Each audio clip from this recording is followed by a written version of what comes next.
여러분 안녕하세요. 여의도 버니메일TV 금일 개별 종목 한번 봅시다. 오늘은 두 번째 시간으로 애플페이 수혜주 한번 보겠습니다. 앞에 이제 제가 리튬에 대해서 오늘 앨범알에 대해서 이제 설명을 했으니까 두 번째는 이제 애플페이 수혜주인데 이게 어제 시장에서 가장 핫한 아이템이었죠. 그래서 한국정보통신, 이루원, 위니어에이드, KG이니시시, 에이텍TN 뭐 이런 종목인데 저는 위니어에이드, 에이텍TN 이런 단어는 뭐 처음 들어본 이루원 이런 종목들은 평생 머리털 나고 사보지도 않은 종목들인데 과연 이들이 애플페이 수혜주와 어떻게 연결이 되는지 그리고 애플페이 수혜주의 속사는 뭔지 한번 같이 알아보도록 하겠습니다. 여러분의 구독, 좋아요는 저에게 큰 힘이 됩니다. 한번 같이 알아보도록 하겠습니다. 자, 결론적으로 한국정보통신, 나이스정보통신, 이루원, KG이니시스, 위메이드 에이드, 에이텍TN 뭐 이런 종목들이 시장에서 어제 크게 치고 올라오는데요. 한국정보통신이 있지만이죠. 한국정보통신은 카드 단말기 등이 설치된 가맹점 네트워크사와 카드사, 은행, 포인트 제공사 등을 연결하는 시스템을 제공하는 그런 회사죠. VN이라고 그러는데 나이스 정보통신도 마찬가지고요. 이루어는 NFC에 사용되는 무선통신 칩을 생산하는 회사입니다. 칩 생산. 이게 이제 시총이 1000억 이하이기 때문에 중소형주에서 거의 쳐다보지도 않았죠. KG 이니시는 여러분들이 잘 아는 PG 사업자. 미니아 에이드는 애플 공인 서비스 센터를 운영 중에 있다. 이런 회사도 상장이 되어 있다는 게 굉장히 좀 신기했죠. 네, 미니아 에이드는 애플 공인 서비스 센터를 운영하고 있다. 에이텍TN은 스마트 교통카드 결제 단말기를 제조하는 회사이다. 여기와 연결이 돼 있어서 애플 관련주로 엮이면서 이게 700 몇 억짜리인데 거의 소형주에서 우리가 쳐다보지도 않은 종목들이 시장에 이렇게 새로운 연결 종목으로 떠오르고 있다. 한국정보통신, 나이스정보통신, 이루원, KG이니시스, 위니아에이드, 에이텍TN 뭐 이런 종목들인데 하나만 사라. 한국정보통신만 사서 가져가야죠. 가장 안전하고 가장 튼튼한 종목이다. 이렇게 볼 수 있습니다. 자, 그렇다면 애플페이는 굉장히 화려해요. 화려하고 굉장히 사볼 만한 그런 큰 테마주죠. 지금 우리나라 사람들이 삼성페이가 굉장히 편리하고 아주 간편하기 때문에 거의 모든 것들을 삼성페이로 젊은 친구들도 그렇고 또 엄마들이 많이 이동을 해 가는데 여기에 애플페이가 도전장을 냈는데 장단점이 있는 것 같습니다. 하지만 주식은 단점보다는 장점을 보고 초창기에 움직이는 그러한 속성이 있다. 이 부분을 꼭 기억하고 주식은 꿈으로 가는 것이다. 이런 생각을 가지고 조정을 받으면 한국정보통신 정도는 한번 사서 가져갈 만해서 장기로 가져갈 만하다. 이렇게 보셔야 될 것 같습니다. 자, 그러면 사람들이 왜 이렇게 애플페이에 눈을 크게 뜨고 관심을 갖느냐? 애플페이가 글로벌 2위 결제 액순위로 글로벌 2위의 빅고래라는 거죠. 네, 비자 다음으로 애플페이. 그래서 사람들이 이 애플페이에 대해서 관심을 갖는 이유는 빅고래이기 때문에 그죠. 결제 순위로 글로벌 2위 거의 6조, 네, 6조 달러죠. 네, 달러니까 어마어마한 큰 돈이 애플페이를 통해서 결제가 이루어지고 있습니다.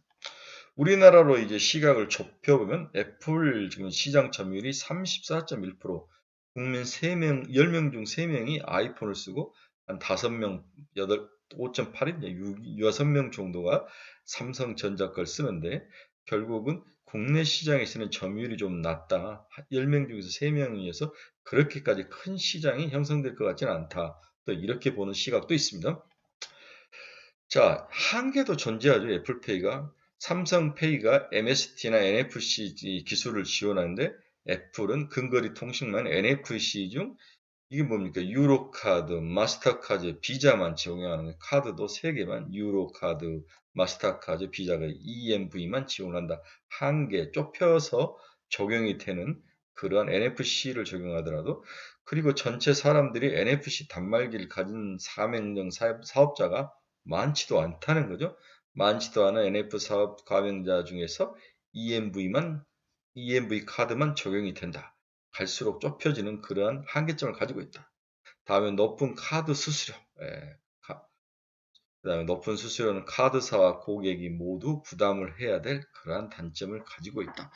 물론 현대카드가 이것을 하겠다고 나왔는데 현대카드가 이제 NFC의 뭐 단말기를 보급해주고 뭔가를 해줄 수는 있지만 일단 내부 속사를 보면 그렇게 호락호락하고 만만한 상황은 아니다. 이렇게 이해를 하시면 될 것 같습니다. 그러니까 오늘이 아니라 어제 애플페이 이용 약관에 세금, 지불 청구 등 애플페이와 관련된 세부 내용이 새롭게 등장했다는 내용이 기사에 올라왔죠. 그동안 국내에서는 애플페이를 사용할 수가 없어서 고객에게 페이 관련 카드 수수료나 세금 청구 방법 등을 고지할 필요가 없었는데 이렇게 이용 약관에 고지를 했으니 애플페이가 나온다고 봐도 무방하다 이렇게 볼 수 있는 거죠. 현대카드는 애플과 지난 8월에 국내 애플페이 서비스 독점 계약을 체결하고 근거리 무선통신망 결제 NFC가 지원되는 가맹점을 중심으로 애플페이 연동 작업을 진행을 하고 있다. NFC 가맹점이 지금은 많지가 않다. 하지만 이 부분은 카드사가 지속적으로 늘릴 수 있는 그런 가능성도 있으니까 물리적인 한계가 존재는 하지만 극복할 수 있는 방안도 있다. 이렇게 이해를 하시면 될 것 같습니다. 현대카드는 애플과 1년 동안 독점 계약을 체결하고 오는 11월부터 사전 예약을 통한 카드 관련 판매를 시작할 예정이었다. 이로 인해 카드 결제 단말기 위탁관리 업체 대행사인 벤 6개를 지정했죠. 그 다음에 카드 단말기 제조사 등과 계약을 체결을 한 상태이다. 참여 벤사는 키스정보통신, 한국정보통신이죠. KICC가 한국정보통신이네요. 키스정보통신은 다른 회사입니다. KSnet, 네, KSnet, KG 이니시스, 나이스 정보통신, 파이서브 등 6곳이 벤으로 지정이 된 상태입니다. 한국정보통신, KG 이니시스, 나이스 정보통신 이런 단어들은 우리에게 눈에 익는데 이 중에서 살만한 것은 한국정보통신 한 종목이면 거의 충분하지 않을까 그렇게 예상을 해봅니다. 그래서 어제 시장에서는 이루원, 한국정보통신, 나이스 정보통신, 위니아에이드, KG 이니시스 이런 기업들의 이름이 시장에서 애플페이 수혜주로 연결되며 떠올랐습니다. 가장 중요한 한국정보통신 한번 봅시다. 네, 어제 주가가 14,800원까지 왔는데 어느 박스권 안에서 지금 머물러 있는데 이것을 탈피해서 제가 봐서 2만원까지 한번 도전을 해볼 수 있는 그런 가능성이 있다. 한국정보통신은 한번 사볼만 하다. 이렇게 정리를 해드리고 싶네요. 두 번째는 나이스 정보통신인데 나이스 정보통신은 뭐 박스권에서 안정적인 모습을 보이지만 크게 애플페이의 뭐 수혜주다 이렇게 엮여가지는 않는 것 같아요. 그래서 일단은 저는 뭐 그렇게 큰 기대는 나이스 정보통신에서는 기대하고 있지는 않습니다. 세 번째 회사는 이루원인데요. 이루원은 제가 앞에서도 이야기를 했죠. 어떤 회사이냐? 유심 칩을 만드는 회사이다. 이루원은 이동통신 솔루션 및 부가 서비스 전문 기업으로 근거리 무동통신 NFC에 사용되는 무선통신 칩, 유심 칩을 생산하는 기업이 이루원이다. 그렇다면 지금 NFC 관련 그 통신기기가 가맹점에 없다. 이것들을 늘리기 위해서 지속적으로 현대카드가 발벗고 나서서 마케팅 작업을 할 거죠. 따라서 이루원의 NFC 통신칩 이 판매량은 좀 증가할 가능성이 있다. 그렇지만 이제 너무 작은 종목이어서 좀 어려움이 있지만 이루원 정도는 2,880원인데 약 4,000원 정도까지는 한번 도전을 해볼 수 있는 게 아니냐. 그래서 정고점 3,553원이 1차 목표 가격 이 정도 보시고 나름대로 나쁘지는 않다. 통신 유심 칩은 NFC에 들어간 통신 유심 칩은 진짜 직접적인 수혜주일 확률은 높아 보인다. 이렇게 보고 있습니다. 저도 이 회사를 처음 본 회사인데 매출액이 약 562억이 작년에 났네요. 영업이익은 약 30억 정도 났는데 올해 좀 내년에 늘어난다면 추가로 3,500원까지는 상승할 가능성이 있어 보입니다. 마이너스가 나는 기업은 아니네요. 네 번째 개념은 위니아 에이드입니다. 시총이 1222억, 네, 아주 적은 종목인데 기다가 어제 장대 양봉을 세우고 올라온 그런 종목입니다. 네, 대유 위니아 그룹의 세사인데 애플 공인 서비스 센터를 가지고 있다. 31번째 애플 공인 서비스 센터를 가지고 있다. 그래서 과연 이게 이제 연계돼서 올 수 있는 거냐? 그렇죠? 물론 이제 이렇게 되면 애플 사용량이 증가하고 관련된 서비스 센터가 증가하는 건 사실인데 그렇게 또 관계가 없는 건 아니고 그렇다고 지금 우리나라에서 삼성페이를 쓰다가 이것 때문에 애플페이로 우르르 몰려간다? 또 그것도 아닌 것 같지만 일단 애플 관련 공인 서비스 센터를 가지고 있다. 애플 공인 서비스 은평점은 전국 모든 애플 공인센터와 마찬가지로 아이폰, 아이맥, 에어팟이 전집 수출이 가능하다. 최근에 생긴 게 은평점이었나 보네요. 이런 종목들 연계되어 있다는 것을 여러분들에게 알려드리고 싶네요. 뭐 KG 이니시스는 여러분들이 너무 잘 아는 PG 회사죠. 네, 3,586억. 크게 오르지도 않고 빠지도 않고 밑에서 기어버리는 그런 모습, 매력은 없습니다. 네, 오늘은 이렇게 우리가 볼 수 있는 여러 종목들을 한번 다 봤는데 다시 한번 정리를 한번 해보면 네, 앞으로 와서 이 한 장의 표가 여러분들에게 정리를 해줄 수 있는 거죠.